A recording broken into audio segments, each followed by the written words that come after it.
Olá, eu sou a Duda Ruiz e você está no canal Escrito à Mão.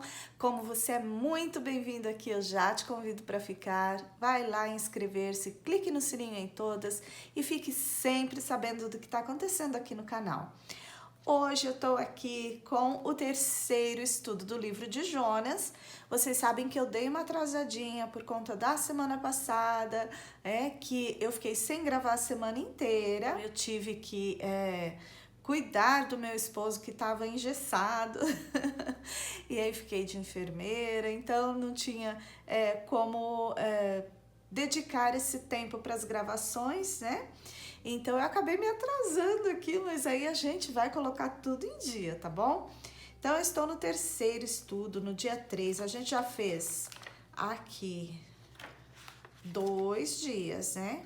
Então o dia 1, que o tema foi Fugindo de Deus. O dia 2, o tema Quando Deus Interrompe Nossos Planos. E hoje, no terceiro dia, eu também quero fugir. É o tema da pregação do pastor Edson Rebustini. Vai lá no canal dele, acompanhe essa série incrível sobre a vida de Jonas. Eu vou deixar o link para vocês logo aqui abaixo na descrição.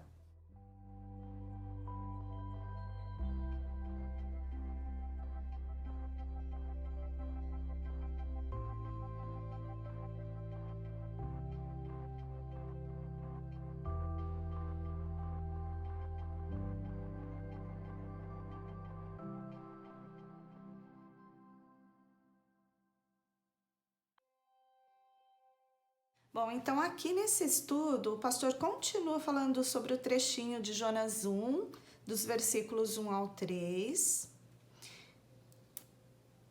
E como ele mesmo disse, ele poderia falar muitas coisas ainda, porque a palavra de Deus é sempre muito rica.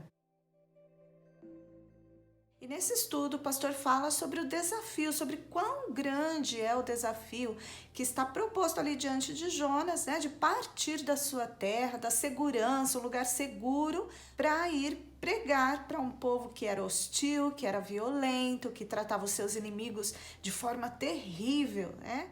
E Jonas desprezava aquele povo, na verdade, né? Desafios geram emoções, há desafios que são naturais, desafios da própria vida, né? E desafios que são dados por Deus. Talvez Jonas não entendesse muito bem o que Deus estava propondo ali para ele, porque o desafio dele era tão grande, era um desafio tão diferente de outros profetas que eram contemporâneos a ele, como Amós e Oséias, que, por exemplo, só tiveram que deixar o seu trabalho, as suas plantações, né, os seus afazeres do dia a dia, como Amós, e Oséias, que precisou se casar com uma mulher, né, que não era fiel a ele, para exemplificar o que Israel fazia em relação a Deus. Bom, então, na cabeça de Jonas, diante daquele grande desafio, a primeira coisa que se passou foi a fuga. Para ilustrar isso, eu vou usar aqui essa âncora com a corrente, porque nós sabemos que a fuga dele foi marítima.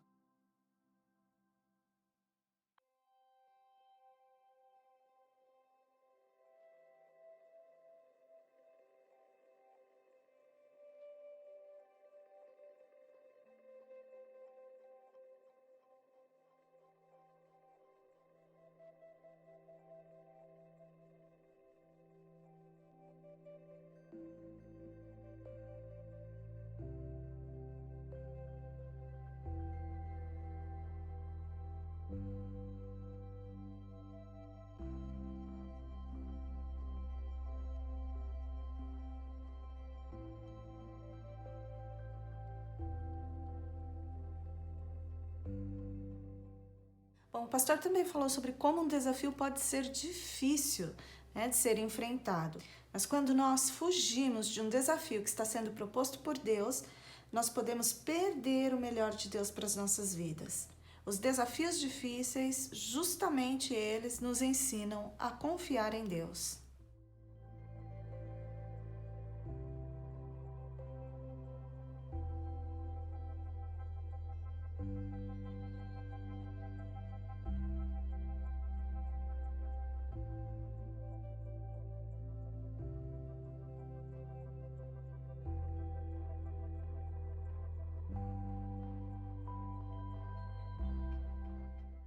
eu só escrevi aqui, Deus quer te usar poderosamente.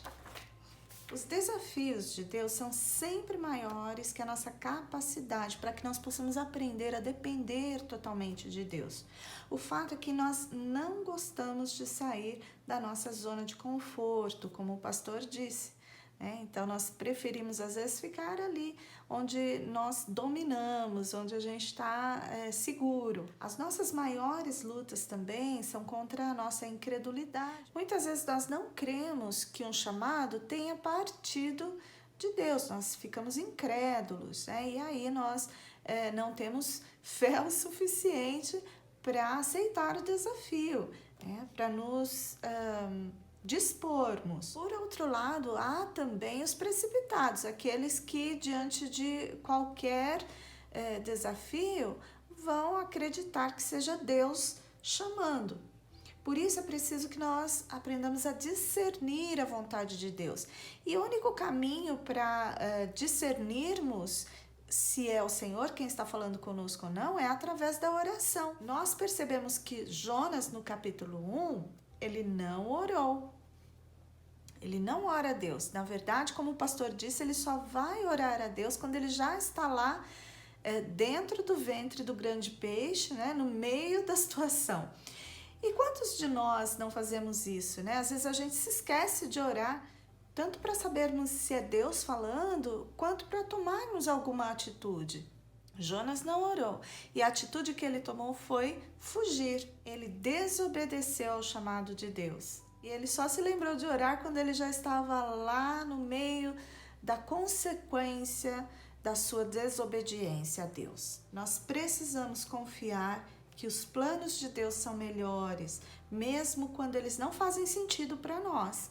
Mesmo quando você olha e você diz, não, isso é muito para mim, eu não vou conseguir. Mas se é Deus te chamando, é Ele quem te capacita. Deus não contou para Jonas o desfecho da história. Ele não falou para Jonas o que aconteceria depois que ele fosse lá e pregasse para o povo de Nínive. Porque Deus gosta de trabalhar no nosso caráter.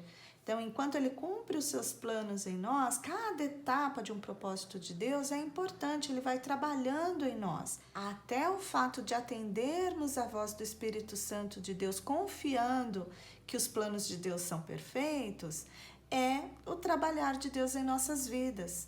O pastor deixou algumas frases bem pontuais. Foque no poder de Deus e não no tamanho do desafio.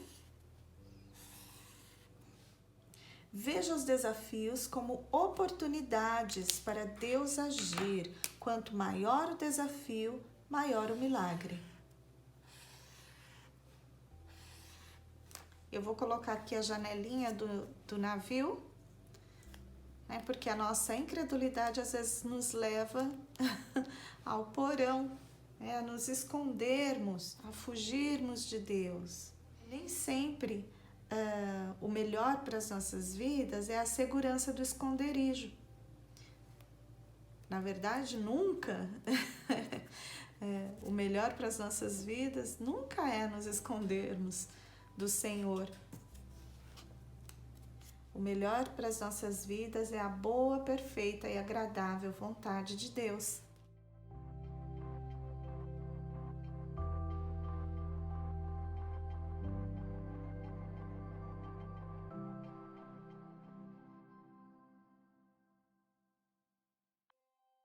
Bom, eu espero de coração que você tenha gostado, que você esteja acompanhando os estudos com o pastor Edson Rebustini. Eu vou colocar os meus aqui em dia, tá? E aí a gente faz juntinho o nosso Bible Journaling. Se você não começou ainda, já se inscreve no nosso canal, no canal do pastor Edson Rebustini e corre lá no nosso site, aminhabiblialinda.com.br, para você adquirir o seu kit sobre o livro de Jonas e começar essa viagem incrível. Deus abençoe você, beijo, beijo, até o próximo vídeo!